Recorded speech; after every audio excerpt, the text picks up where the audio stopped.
Sobat Milenial, selamat datang dalam The Living Room bagian yang kedua.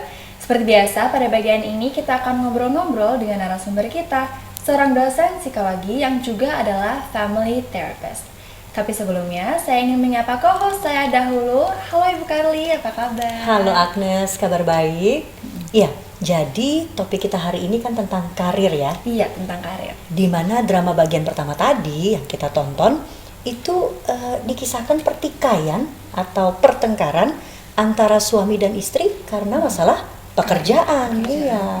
Nah, kalau saya kutip dari Kamus Besar Bahasa Indonesia, karir ialah perkembangan dan kemajuan dalam pekerjaan seseorang. Jadi memang karir identik dengan pekerjaan. Iya, betul. Web series tadi mengisahkan pekerjaan sang suami dan istri.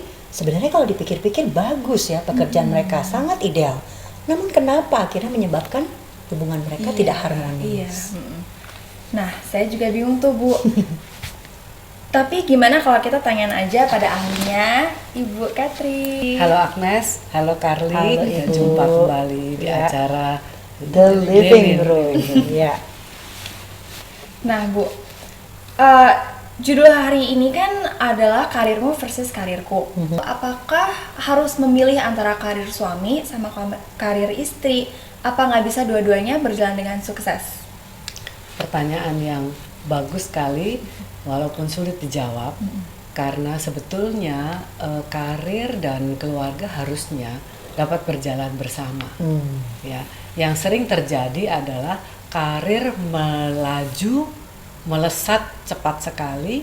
Nah, komunikasi dalam keluarga ketinggalan. Kurang. Ya, itu sebabnya sepertinya tidak bisa berjalan bersama, tapi sebetulnya karir itu kan sesuatu berkat ya untuk Iya, sebuah betul. keluarga ya, Iya. bahwa mereka mempunyai penghasilan yang baik, ya kesempatan untuk mengaktualisasikan diri juga dengan baik. Mengapa tidak bisa berjalan bersama? Kuncinya sebetulnya karena rupanya mereka lupa merencanakan. Kurang adanya planning gitu, Bu ya. Iya, betul. Ya. Nah, apakah benar dalam satu rumah tangga bisa terjadi suami dan istri itu malah saingan dalam berkarir, Bu? Nah, sebetulnya sih saya yakin bukan itu maksud mereka, tapi itu terjadi karena tadi kurang adanya komunikasi ya, dan penghasilan kadang-kadang menjadi takaran. Ya kan? Kalau penghasilan suami lebih tinggi itu seperti hal yang biasa, ya kan? Betul. Ya, istri-istri itu biasalah kalau penghasilannya kurang dari suami. Iya. Tapi apa kalau terbalik? Bagaimana kalau terbalik? Kalau terbalik biasanya lupa bahwa posisi istri di rumah tangga itu sebetulnya kan bukan kepala keluarga. Gitu ya. Nah, disitulah kadang-kadang ada ucapan-ucapan yang menunjukkan mereka seperti meremehkan satu sama lain. Padahal itu mestinya dianggap sebagai suatu berkat ya, Iya. kalau misalnya gaji istri atau penghasilan sang istri lebih Lebih tinggi misalnya daripada Iya, suaminya. betul. Karena katanya Tuhan itu punya sense of humor yang sangat tinggi.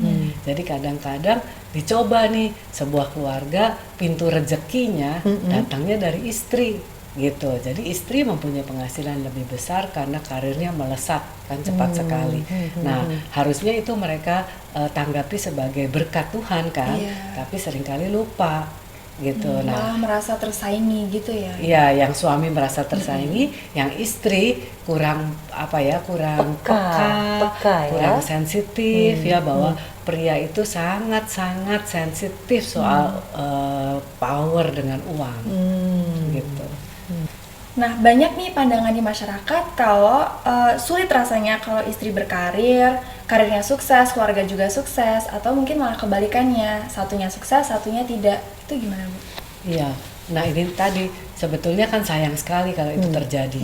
Kalau melihat bahwa karirnya bagus, mengapa rumah tangga harus dikorbankan? Seharusnya mereka memikirkan, duduk bersama dan memikirkan strategi. Bagaimana nih kalau saya sibuk sekali seperti tadi contohnya seorang pilot Dan kan harus terbang, jurnalis, nah seorang reporter, jurnalis, iya. dua-duanya harus keluar rumah dan kadang-kadang keluar rumah bersama-sama. Nah, kalau belum punya anak tidak apa-apa ya, bisa pulang bersama-sama. Tapi seringkali kan ketika sudah punya anak, keluar rumah bersama-sama menjadi persoalan juga, siapa yang mengurus anak-anak gitu ya. Jadi memang banyak sekali hal yang perlu dibicarakan, dikomunikasikan, dan mungkin harus dipilih juga sih kadang-kadang ya. Mungkin istri mengurangi jadwalnya, ya, bahwa dia tidak harus selalu mengatakan ya untuk semua liputan yang ditugaskan kepadanya, terutama misalnya ketika anak-anak sedang membutuhkan dia, gitu ya. Tetapi dengan sukacita, sehingga nanti akhirnya dia juga sukacita juga di rumah, ya, tidak ngomel gitu ya. Nah, begitu juga suami. Mungkin suami juga boleh kalau dia memang bisa cuti pada waktu-waktu tertentu dan dia mengambil alih peranan sang istri, sehingga sebetulnya anak-anak tidak akan terlantar dan rumah tangga dapat berjalan. Jadi harus dengan ada baik. balance ya antara keduanya. Betul. Ya, kuncinya sebetulnya sih keterbukaan, saling komunikasi, dan mencari solusi.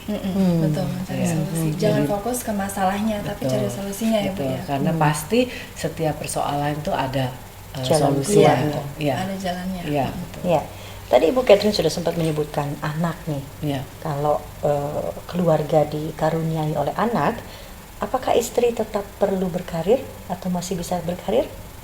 Iya, sebetulnya mengapa tidak ya? Sebetulnya boleh saja istri berkarir, dan memang mungkin juga karirnya sedemikian unik sehingga dia sangat diperlukan gitu di sana ya. Ya memang harus diatur. Ya harus diatur bagaimana anak-anak ini dididik supaya mereka lebih mandiri, tidak tergantung. Tapi ada saat-saatnya di negara-negara maju misalnya, sekarang mereka mengerti sekali bahwa anak-anak yang dibesarkan oleh ibunya itu berbeda kualitasnya daripada anak-anak yang dititipkan di daycare, ya, atau dibesarkan oleh orang lain, neni, ya.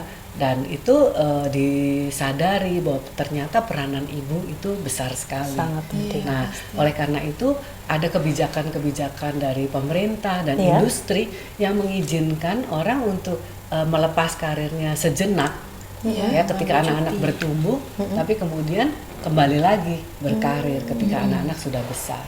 Itu juga dimungkinkan, ya. Itu jadi jangan merasa bahwa karir adalah satu-satunya cara untuk mengaktualisasikan diri. Karena menjadi seorang ibu bagi anak-anak yang berhasil, anak-anak yang berprestasi, dan anak-anak yang juga bertumbuh secara baik, itu juga sebetulnya adalah karir seorang wanita. Iya, betul. Luar biasa sekali.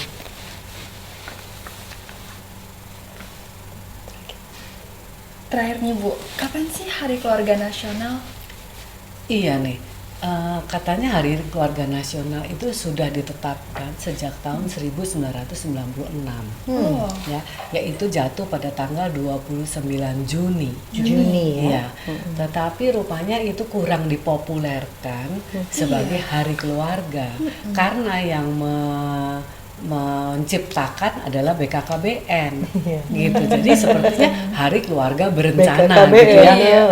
oke. Tetapi sekarang BKKBN sudah lebih memperluas gitu, bahwa sebetulnya itu Hari Keluarga Nasional. Bukan Hari Keluarga Berencana Iya, Nasional ya. iya. Dan topiknya sebetulnya bahwa keluarga itu perlu direncanakan, betul Itu juga, betul, iya, gitu iya, ya. iya, Dan iya. sekarang diberikan tanggung jawab kepada provinsi-provinsi untuk merayakannya, begitu. Jadi Hari Keluarga Nasional jatuh pada 29 Juni. Juni. 29 Juni. Iya, iya.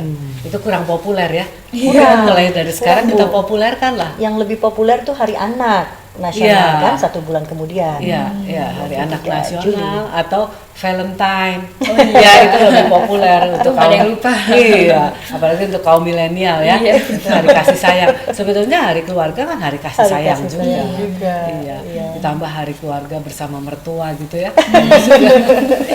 Keluarga besar ya. Oke, sekian ya Bu hari ini. Terima kasih banyak sudah datang once again. Sama-sama.